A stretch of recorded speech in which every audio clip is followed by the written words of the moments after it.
something I learned during so I do a bit of stand-up comedy on the side. Nice. I haven't done it for like, I'd say the last year or so. I've Mm. dipped in here and there, but I haven't performed any shows for over a year. But on my journey to kind of learning comedy, I've done a couple of courses. I think there is one lesson that really stuck with me, which is to lean into your imperfections. And Mm. when I go up on stage, I say to myself, I have permission to be imperfect. I have permission to fuck up, to not get this right, because I think when you try and remember word for word how you're going to deliver it, you just put this cage around yourself, and there's no freedom in it. There's no fun, and I think you need to allow yourself to have that fun.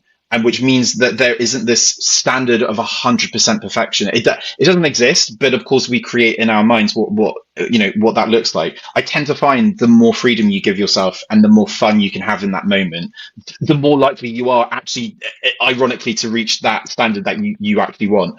So I think in everything that I do, even jumping on this podcast with you, I'm like, I don't want to over prepare. I don't want to overthink this, because I will come across as just the worst person, and That's someone who not I'm at all. not. And Yeah. I've got to allow myself to just not do it 100% perfect.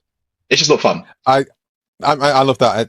I've had that like many times in, I guess in sports in some way. You Mm. know, I've had those moments where I'm not a good footballer, but someone's just passed me the ball, and I'm like, fuck it, I'll just go, and then run through people and scored a goal in, and I'm like, I don't know how I did that, and there's no way I can recreate that. Yeah, There's no way I could train to do that, that's it. even if I tried. Never again will that ever happen. But that was Yeah, beautiful, and no one was there to record it. Why? yeah, exactly. Yeah. This is pre-phones, iPhones, and stuff Yeah, like that, and yeah. I was like, so I still live in that moment sometimes, and Yeah.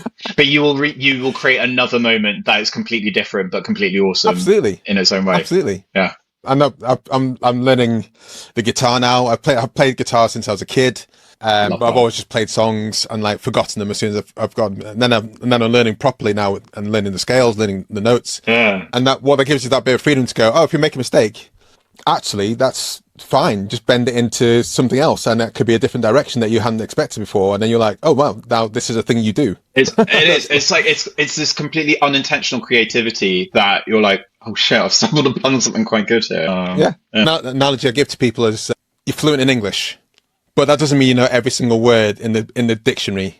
And you just don't need to know. You just need to know that you can get to the understanding in however many different kind of routes. Exactly. And when you learn a new language, often you're frustrated because you don't know the words, but you don't need to know the words. You just need to know how you want to say the thing, and you can get there. Yeah. It might be choppy to start off with, Yeah. but you'll get there, and you'll Totally. get better at doing the same thing. And there's something beautiful about the journey and getting there as well. It's more Yeah. satisfying, but I think there's a lot of character building on that as well that you don't get Yeah. from just knowing it straight away.